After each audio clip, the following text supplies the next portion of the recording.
As divergências, elas são, em primeiro lugar, a diferença mais importante tem a ver com a questão do culto. As igrejas pentecostais históricas, como a Assembleia de Deus, por exemplo, elas enfatizam muito a questão do batismo com o Espírito Santo como sendo uma experiência que acontece depois da conversão e que é marcada pelo falar em línguas. Enfatiza muito a batalha espiritual, possessão demoníaca, expulsão de demônios. Dão pouca ênfase à educação formal e teológica dos obreiros. Então, qualquer pessoa que se destaca um pouco mais já pode ser colocado como obreiro de um ponto de pregação, e essa é uma das razões pelas quais eles crescem muito. Para você ter uma ideia, a Assembleia de Deus ela pode abrir trabalho em qualquer lugar, porque qualquer membro, se ele souber falar bem e for destacado, ele logo é colocado como obreiro e ele já trabalha, tem o seu próprio sustento. Mas numa igreja, por exemplo, como a presbiteriana, para você organizar uma igreja, ela precisa ter um pastor formado e a igreja precisa pagar o salário integral dele. Então, enquanto a Assembleia organiza 50 igrejas, o presbiteriano organiza uma. Então, eles têm esse sistema. Mas, por um lado, uma igreja presbiteriana será mais teologicamente fundamentada, né? Quanto que a Assembleia, por falta do preparo do obreiro, vai ser menos. Então, tem diferença na liturgia, tem diferença no sistema de... Estou comparando as pentecostais e as não pentecostais. Tem diferença no sistema de governo. O pastor, na igreja Assembleia, é uma espécie de bispo. Ele governa sozinho, ele disciplina, ele determina, ele manda, ele muda obreiro. Nas igrejas tradicionais, como batistas e presbiterianas, o pastor não manda na igreja. Quem manda na igreja é a Assembleia. Então a Assembleia é quem exclui membros, quem chama pastor, que bota pastor para fora, que troca pastor, que decide o orçamento da igreja, que diz para onde vai o dinheiro, onde vamos abrir uma igreja, onde não vamos. Na Assembleia quem decide é o pastor, que funciona como uma espécie de bispo. Eles têm muito mais autoridade. O que é ruim, não sei, é bom porque é rápido, não precisa reunir a Assembleia para resolver problema, e quando tem Assembleia tem rolo, tem discussão, tem briga.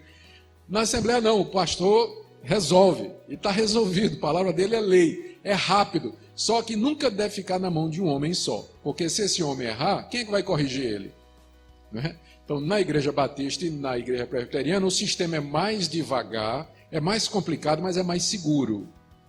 Né? O pastor, ele não é o dono da igreja, né? Ele tem que responder à Assembleia, tem que responder ao conselho, à junta e assim por diante. Tem diferença na escatologia. A Assembleia de Deus, ela é dispensacionalista. Ela diz que Israel é ainda o povo de Deus, acredita num sistema chamado de 7 dispensações, aí é muito complicado, tem que ser uma conferência só para isso. Os batistas e os presbiterianos, as igrejas tradicionais, eles têm dispensacionalistas, mas são menos. Eles têm uma visão mais simples do como vai ser a vinda de Cristo, e assim por diante.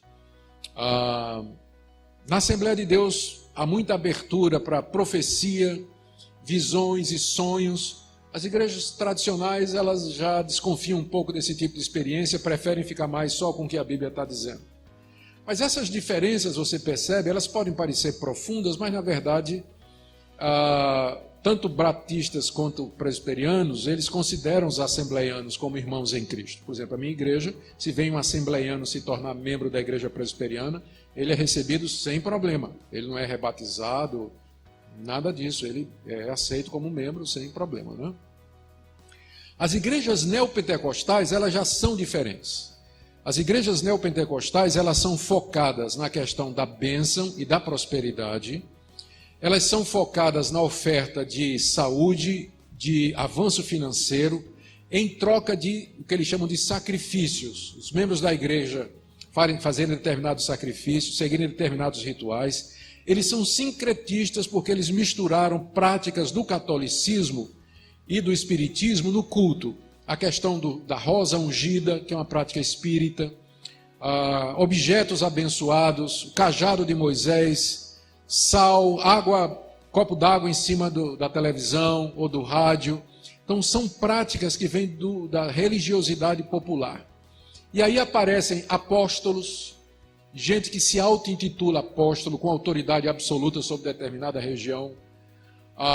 Eles não têm controle da membresia, não têm escola dominical, não têm ensino bíblico, a ênfase é só na bênção, prosperidade e tudo mais. Por isso, as igrejas tradicionais, inclusive a Assembleia de Deus, não os considera como irmãos. A própria Assembleia de Deus é contra essas igrejas, porque acha que elas deturparam o Evangelho. Tá? Então essas seriam rapidamente as diferenças. Tá bom?